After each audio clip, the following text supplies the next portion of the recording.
Hello friends, इस video में हम बात करेंगे सीएसएस एट्रीब्यूट सेलेक्टर्स के बारे में। अभी तक हमने देखा है कि सीएसएस के थ्रू हम किसी भी सेलेक्टर को सेलेक्ट करके, किसी भी एलिमेंट को सेलेक्ट करके उसके अंदर हम स्टाइल्स अप्लाई कर सकते हैं।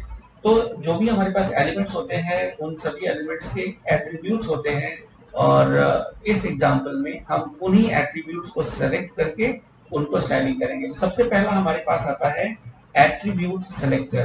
तो डायरेक्टली अगर आपके पास कोई भी एलिमेंट है और आपको पता है कि उसका एट्रीब्यूट कौन सा है, तो आप डायरेक्टली उस एट्रीब्यूट को सेलेक्ट करके उसमें स्टाइल कर सकते हैं। फॉर एग्जांपल, यहाँ पर हमने 3 एंकर टैग्स लिए हुए हैं और इन तीनों एंकर टैग में हमने ahref यूज किया हुआ है, लेकिन साथ में हम टारगेट एट्रीब्यूट भी यूज कर रहे हैं, लेकिन सिर्फ सेकेंड और थर्ड पे।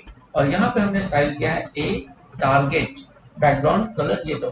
तो जितने भी ए टैग होंगे जिसमें हमने टारगेट अप्लाई किया है वो येलो कलर के हो जाएंगे। तो आप देख सकते हो सेकंड और थर्ड वाले एग्जांपल में ये बैकग्राउंड येलो हो चुका है। नेक्स्ट एग्जांपल पे चलते हैं और यहाँ पर हम किसी पार्टिकुलर एट्रीब्यूट के साथ उसकी पार्टिकुलर वैल्यू को भी स्पेसिफाई कर रहे हैं। फॉर एग्जांपल, वही 3 लिंक्स हैं हमारे पास और यहाँ 2 टारगेट है, लेकिन सेकंड वाले में टारगेट ब्लैंक है और थर्ड वाले में टारगेट टॉप है। तो अगर हम चाहते हैं कि सिर्फ ब्लैंक वाले टारगेट को सिलेक्ट करके उसको येलो कर दे, तो हम यहाँ पर इस तरीके से target equal to blank use कर सकते हैं। तो बेसिकली इन जो एट्रीब्यूट सेलेक्टर्स है इनको हम टेस्टिंग वगैरह की यूज करते हैं। आपकी जो पेज जो वेबसाइट बनती है, जो पेज बनता है, उसके अंदर अगर आप सेलेक्ट करके देखना चाहते हो कि कहाँ कहाँ आपने अप्लाई किया हुआ है या कहाँ कहाँ आपके ऐसे एंकर टैग्स है जिनका टारगेट ब्लैंक है, तो आप फटाफट यहाँ पर एक स्टाइल अप्लाई करके उसे सर्च भी कर सकते हैं, टेस्टिंग के लिए भी यूज हो सकता है और अगर जरूरत हो तो आप स्पेसिफाई भी कर सकते हो। उसी तरीके से ऐसे और भी कई चीजें, कई सारी वैल्यूज होती है एट्रीब्यूट्स के बाद। यहाँ पर ये वाला जो कैरेक्टर है आपका इक्वल टू वैल्यू, तो यहाँ पर आपका बेसिकली ये बता रहा है कि अगर आपके टाइटल में फ्लावर आता है तो उन सभी एलिमेंट्स को आप सेलेक्ट कर लो और उसमें स्टाइल कर दो। यहाँ पर अगर आप देखोगे तो 3 इमेजेस हैं, लेकिन इन तीनों के टाइटल्स में फ्लावर फर्स्ट और सेकंड में है, तो ये फर्स्ट और सेकंड को यहाँ पर बॉर्डर इसका येलो कर देगा। अब यहाँ पर नोटिस करने वाली बात क्या है कि अगर आप फ्लावर को स्पेस यहाँ से हटा देते हो फिर रन करते हो तो ये यहाँ पर अप्लाई नहीं होगा। इट मीन्स कि सिर्फ फ्लावर विद स्पेस होना चाहिए। तो यहाँ पर आपने यहाँ देखो टाइटल में फ्लावर हो with space, it should be a different word. चलिए नेक्स्ट हमारा उस तरीके का है एट्रीब्यूट पाइप साइन है यहाँ पर।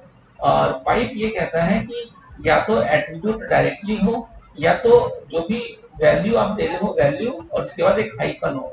तो जैसे यहाँ पर हमने दिया है क्लास हो डायरेक्टली, या तो क्लास टॉप हो या तो क्लास में की वैल्यू टॉप हो या तो टॉप हाइफन हो। तो टॉप हाइफन यहाँ पर है और यहाँ सेकंड पर है, राइट।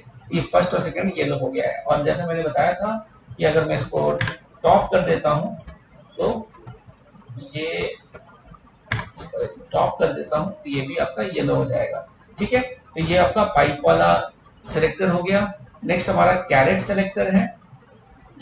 कैरेट सेलेक्टर ये बोलता है कि या तो जो भी आपके जो एट्रीब्यूट है उसकी जो वैल्यू है वो टॉप से स्टार्ट होती है, टॉप से स्टार्ट होना चाहिए। तो यहाँ देखिए टॉप से स्टार्ट है, टॉप से स्टार्ट है, टॉप से स्टार्ट है, टॉप से स्टार्ट है। ये इसके अंदर आप स्पेस दो या ना दो, दैट डजंट मैटर। तो ये टॉप से स्टार्ट होना चाहिए, तो ये सारे आपको येलो कर देगा, राइट। नेक्स्ट हमारा है dollar attribute dollar equal to, और यहाँ पर वो ये बोल रहा है कि ये आपका एंड होना चाहिए टेस्ट से। ओके, तो जितने भी क्लासेस हैं जो टेस्ट से एंड हो रहे हैं, फर्स्ट थर्ड और फोर्थ, उन सभी का कलर येलो हो जाएगा।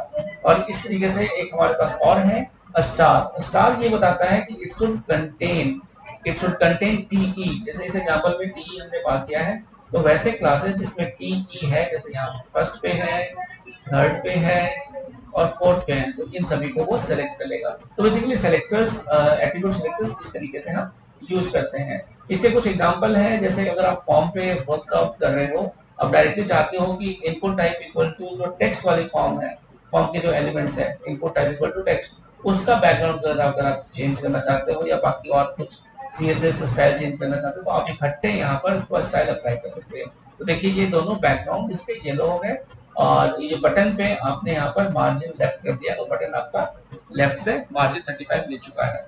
तो ये रहा आपका एट्रीब्यूट सेलेक्टर। आई होप आपको ये वीडियो क्लियर होगी। कोई भी कंफ्यूजन हो तो आप कमेंट बॉक्स में पूछ सकते हैं। मिलता हूँ अगली वीडियो में। Thank you.